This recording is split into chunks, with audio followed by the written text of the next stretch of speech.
He was really good at listening. And I mean, he's a Pisces, right? So of course he's going to be there. I fell in love with my psychiatrist, opinion from someone with a diagnosed personality disorder as well as ADHD, and it could not have been the 12 years of medical school.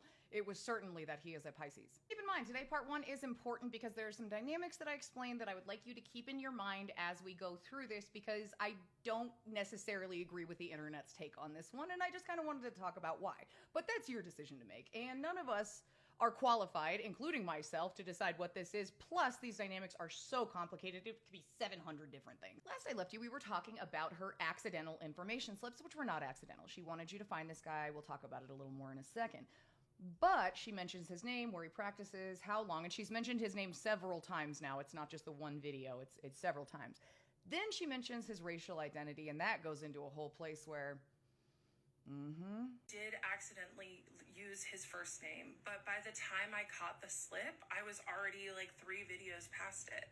But it doesn't matter. I can delete a video from 4 years ago, so I think 3 videos back we could definitely take that down. However, amidst all of the please don't look him up, please don't post him, all of that. If you do some investigative work and you want to DM me about it, I'm open to that. Another one where I saw calculation, don't put that on the internet, but it's fine if you look it up and then go ahead and send me a DM. We're gonna have a little chitty chat about it. There's so much manipulation here. I want to add this in. Just don't let your empathy be your undoing. Trust me on this one, okay?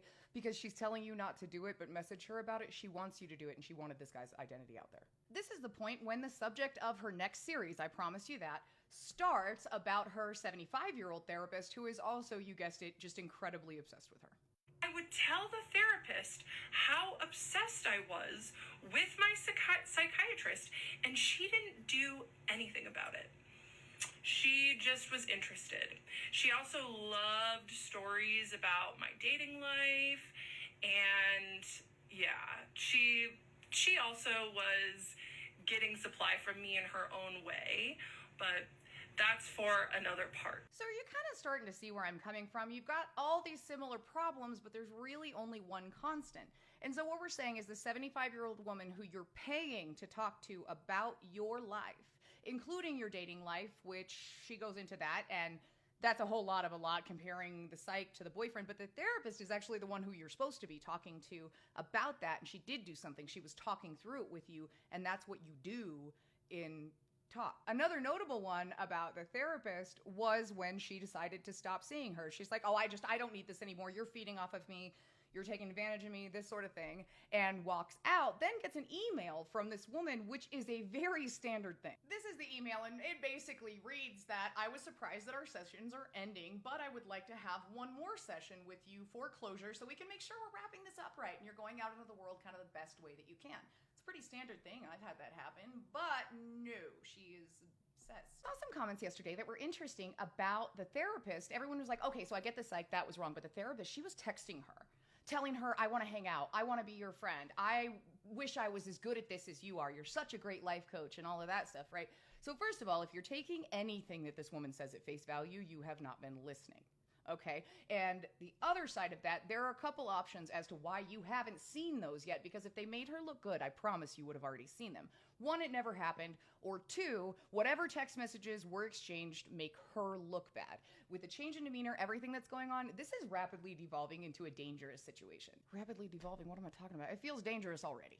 He said, I prefer turtle shell glasses. So even though I usually wear contacts, I'm wearing these turtle shell glasses in these videos because just in case he sees them ever, he'll see me in his favorite glasses. He did tell me he likes the turtleshell. The tortoiseshell glasses, now somebody did pull up his picture and he wears tortoiseshell glasses, very, very surface, but when you maybe have a little overinflated, you got something going on, you're gonna inflate that into what she did, not to mention the fact that she's saying, well, I'm making these videos for this, I'm doing this for the people who need me to speak out for them because nobody's ever spoken out about this before. That is another communal issues. Anyway, then why are you wearing the glasses for him? Quick mention of communal narcissism. I want to talk to you about this because people are not widely aware of this. Now, while not a formal diagnosis, this is considered a sub-part of it, and it is people who believe they are the only one who can solve the problem that they're talking about. They are that important that they should be at the lead of this movement, that they are saying things that nobody has ever said before. They can fix all of it, And they usually have followers, which this woman is accruing, that will further that ideal.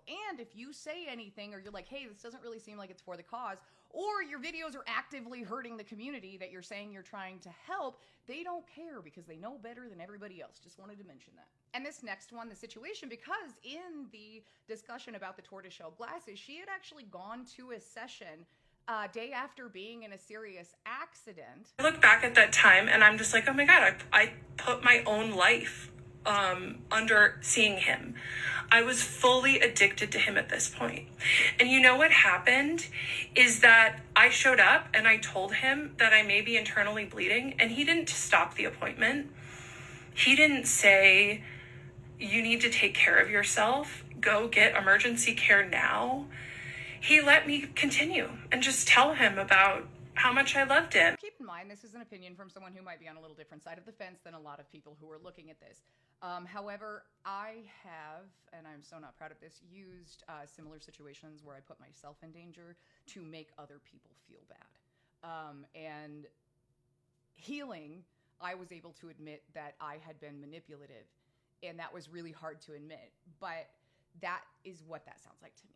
That's the other thing I saw here about accountability, considering I have been in positions where I didn't behave the best. It is so deeply and soul-crushingly embarrassing that I behave that way, because I truly take accountability for what I did. I don't see that here.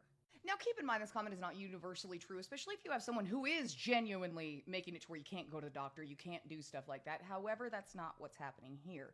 And so if that accident did happen and she was injured, she went in there actively looking for that sympathy and trying to elicit an emotional reaction rather than taking care of herself. If she was as healed as she's claiming to be, or healed enough to be a friggin' life coach, she would know that. There's a lot of stuff. Like I said, all of these dynamics are insanely complicated. Now, this is a wild one. More stuff happened last night. That's why in some of these clips I'm dressed completely different. So I do have to make a part 3 where we're going to talk about boundaries and how she does not understand what those are at all, and the fact that ChatGPT is like, oh no, that was a previous version of me. I would never.